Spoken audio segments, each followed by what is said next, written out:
Throw left side, taken in by Hill. And now a timeout defensively by the Falcons.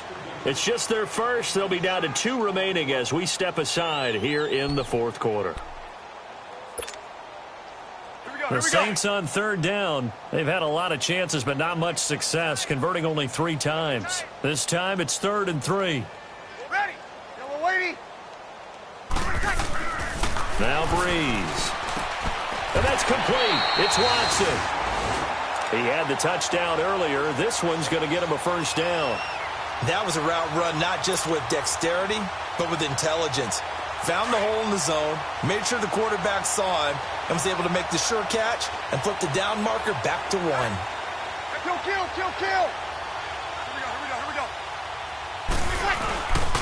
This is Ingram on 1st and 10. And he'll be brought down at about the 42. Just a yard on the pickup there, and it'll bring up a 2nd and 9.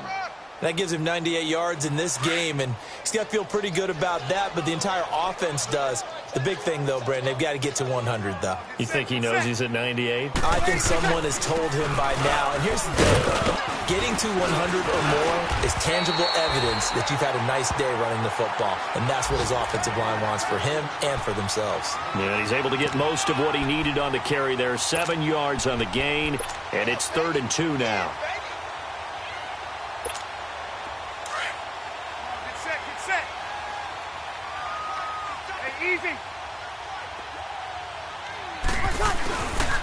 They'll try to run for the first with Ingram. Ingram's got the first down and more. And finally wrestled down at the 11. Good yardage as he rumbles for 24 and a first.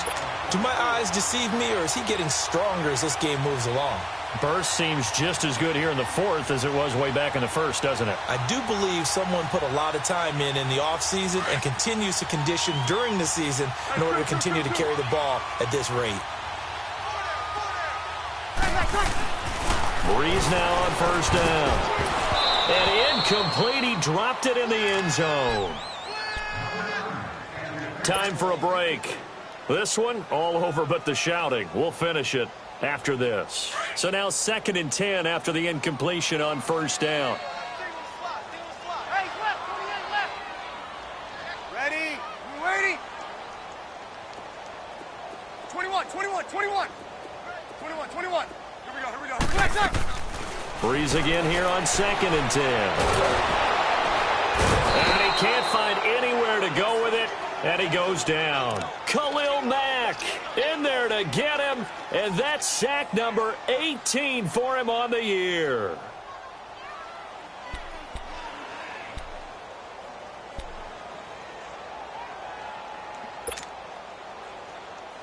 Third and long now after the sack of Breeze, and the Saints up against it here.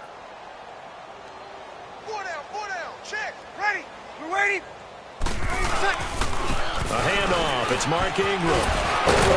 And the stop will come inside the 5 at the 4. And the Falcons going to use another timeout as they'll head to the sideline and talk over what to do next. And with things looking pretty good on the scoreboard, they're going to keep the offense out there and go for it here on 4th. They come out here in the eye. Now Breeze. And this will be caught. And the carnage continues. It's another touchdown.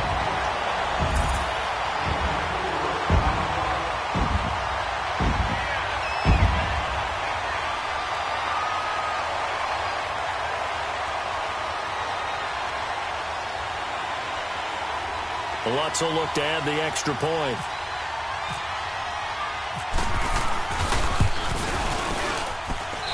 Lutz good on the extra point, and that will extend this big lead.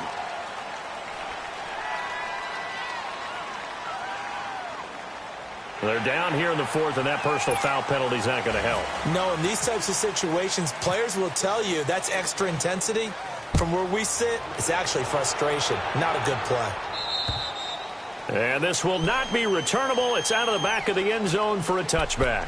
Now the Falcons offense gets ready to head back onto the field. They are just obviously getting shellacked here in this one, Charles. What's the message if you're a coach for this final drive in a lopsided game like this?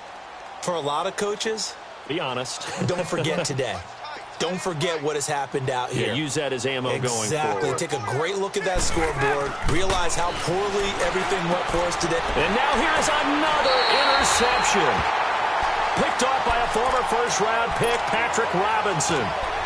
Well, this defensive pressure has been constant all game long. The pass rush, the coverage, they've all been excellent, and now they'll tack on an interception here as this one continues to slip just further and further out of hand.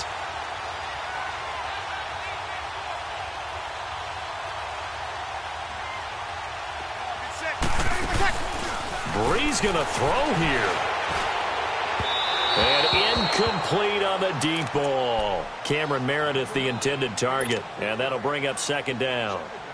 Fourth quarter, you've got the big lead. If you're coaching, Charles, you still taking shots like that downfield? I'd be a little more concerned with running some clock and making sure you're taking care of the lead, because you keep flinging it around, you throw a couple of picks, you can put yourself in jeopardy. And this is caught at the 8. That one good for 17 yards, and now they've got it first and goal. And a good quarterback facing zone coverage. If he has just a little bit of time to survey the scene, that's what's going to happen. No doubt about it. If there's no pressure, he's going to continue to pick them apart, because he'll have all that time to find someone open downfield. He can only cover for so long. So maybe they want to go to a zone blitz scheme, get a little bit more pressure. Remember when Carolina did that against Denver? They lost the game ultimately. They dropped the defensive end out, and he ended up with an interception in that game in Super Bowl 50. Maybe some sort of scheme like that to try and get more pressure at the passer. Here's Breeze to throw. And give him another 6. It's caught for a touchdown, and the blowout continues. Lutz to try to end the PAT. Lutz with the extra point, and the lead will swell by one more.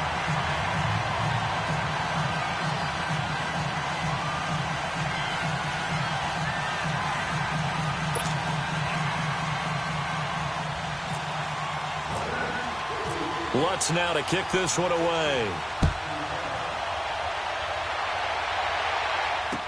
This will be taken to the back of the end zone.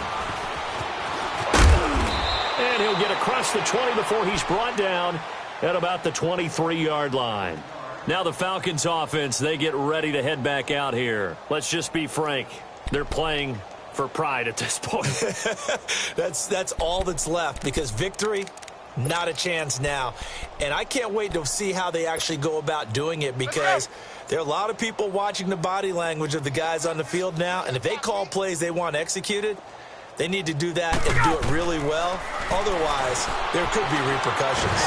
And the Saints pressure gets him. Brought down for a sack. Leonard Floyd in there to drop him, and he continues to wreak havoc in offensive backfield. Sack number 16 on the year. Here's Ryan. And the pressure gets to him again. Tyler Davison. He's the one to get him, and that's sack number 7 for him on the year.